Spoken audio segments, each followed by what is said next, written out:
So your wisdom teeth are your third molars, otherwise known as your 18-year-old molars. They are basically the last teeth that will erupt in your mouth. And as such, depending on the size of your jaw, they are the most commonly impacted teeth. So some of the signs that your wisdom teeth might start becoming a problem include pain or swelling in the gums above them, a sensation of pressure, or maybe even a foul taste in the back of your mouth.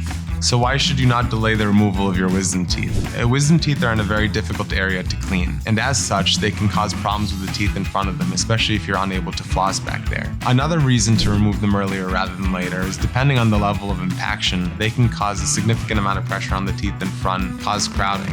Another reason is their potential to cause pericornitis. Pericornitis is an inflammation of the gum tissue overlying your wisdom teeth, a severe or life-threatening infection, which could spread to your neck, resulting in hospital admissions, IV antibiotics, and potential surgery. So in order to plan your wisdom tooth removal, your first visit with us should include a consultation, which will obtain three-dimensional imaging to develop a surgical plan to remove your wisdom teeth.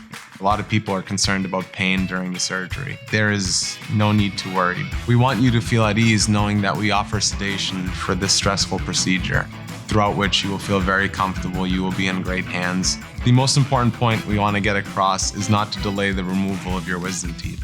If you are 16, 17, or even 18 years old and have not had your wisdom teeth evaluated, please call us at Lane Oral Surgery to get a consultation and imaging to determine if and when these wisdom teeth need to be removed.